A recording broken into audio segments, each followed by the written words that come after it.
दोस्तों yes bank के share holders के लिए एक बहुत ही अच्छी यहाँ पे अपडेट है, तो उसी के बारे में हम यहाँ पर बात करेंगे और जानेंगे कि अब आपको यस बैंक के अंदर इन्वेस्ट करना चाहिए या नहीं। चलिए शुरू करते हैं। तो देखिए यहाँ पर जो इनके क्वार्टरली अपडेट्स हैं वो आ चुके हैं, यानी कि इनका क्या कासा रेशियो, क्या एडवांसेस हैं, क्या डिपॉजिट्स हैं, तो उसी के बारे में हम यहाँ पर बात करने वाले हैं। तो सबसे पहले अगर हम देखें तो जो बैंक का जो कासा रेशियो है, यानी कि जो current account versus saving account का जो रेशियो है वो यहाँ पे निकल कर आता है 30.3%, जबकि पिछले क्वार्टर में ये नंबर 28.1% था।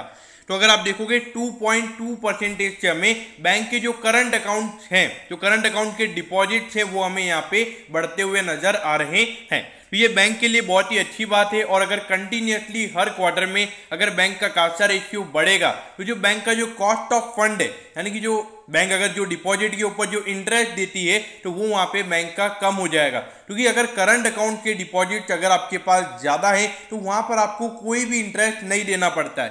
तो इसीलिए ये बैंक के लिए बहुत ही अच्छा हमें यहाँ पे नजर आ रहा है। अगर हम लोन बुक की यहाँ पर अगर हम बात करें, जो टोटल एडवांसेस हैं वो यहाँ पे 5.7% क्वार्टरली बेसिस यानी पिछले क्वार्टर के कंपैरिजन में यहाँ पे 5.7% बैंक की लोन बुक बढ़ी है। और जो टोटल लोन बुक यहाँ पे निकल कर आई है वो है 1,72,945 करोड़ की। यहाँ पर अगर आप देखोगे जो 5.5% की ग्रोथ हमें यहाँ पे देखने को मिल रही है। ये बता रहा है कि कैसे मार्केट में अगर हम देखें कैसे लोग अभी बोरो करना शुरू कर दिया है लोगों ने, और इनका मेन फोकस अभी रिटेल लोन के ऊपर है, कॉर्पोरेट लोन के ऊपर इनका फोकस है ही नहीं है। तो ये एक बहुत ही अच्छा मुझे यहाँ पे नजर आता है। अगर क्रेडिट टू डिपॉजिट रेशियो की अगर हम बात करें तो पिछले क्वार्टर में ये नंबर 100.2% था, यानी कि बैंक ने लोन ज्यादा दे रखे थे, जितने उनके डिपॉजिट नहीं थे उससे ज्यादा उन्होंने लोन दे रखे थे। लेकिन अब ये नंबर आ चुका है 97.9% पे, यानी कि अभी बैंक के पास 100 रुपए का डिपॉजिट है और 100 रुपए के डिपॉजिट पे बैंक ने 97.9 रुपीज का लोन दिया हुआ है। यहां पर अगर आप देखोगे 2.1 रुपीज यहाँ पे बैंक के पास पड़े हुए हैं। तो यहाँ पर अगर आप देखोगे क्रेडिट टू डिपॉजिट रेशियो भी एकदम अच्छे स्टेज पर आ चुका है, लोन बुक भी यहाँ पे अच्छे तरीके से बढ़ रही है, और काशा रेशियो भी अगर हम देखें तो 30% का काशा रेशियो इज गुड। और जिस तरीके से अभी लगातार डिपॉजिट बढ़ रहे हैं तो आने वाले 1-2 साल में ये नंबर 35% तक भी जा सकता है।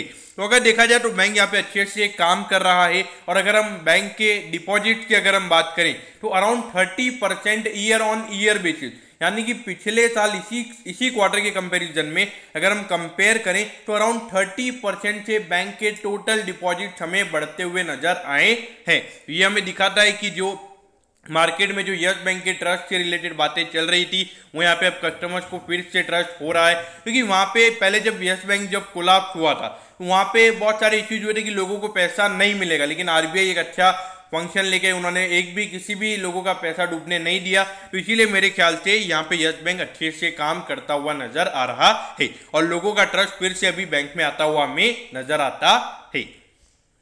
अब ये देखिए अराउंड 32,000 करोड़ का इस बैंक का मार्केट कैप है। तो ऐसा नहीं बोलेंगे कि मार्केट कैप के कंपैरिजन में बहुत छोटा ये बैंक है।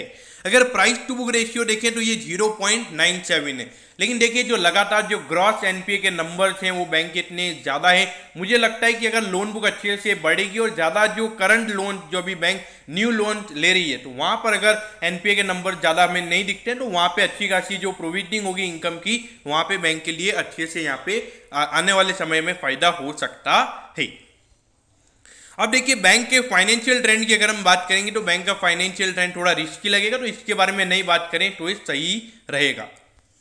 अब देखिए 12.85 पे यस बैंक का स्टॉक अभी ट्रेड कर रहा है और पिछले ट्रेडिंग सेशन में अराउंड 2% ये स्टॉक ऊपर था।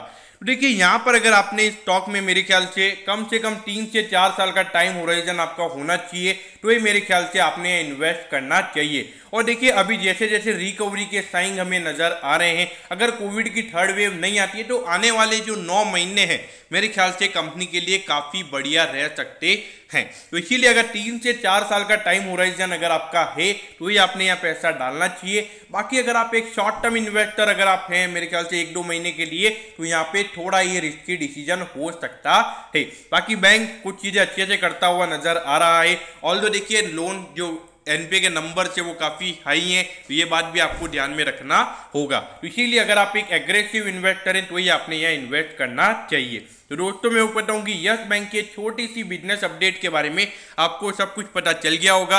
अगर आपकी कोई भी क्वेरीज है तो आप कमेंट कीजिए, मैं जरूर आपके कमेंट पर रिप्लाई करूंगा। ओके दोस्तों, thank you, have a nice day.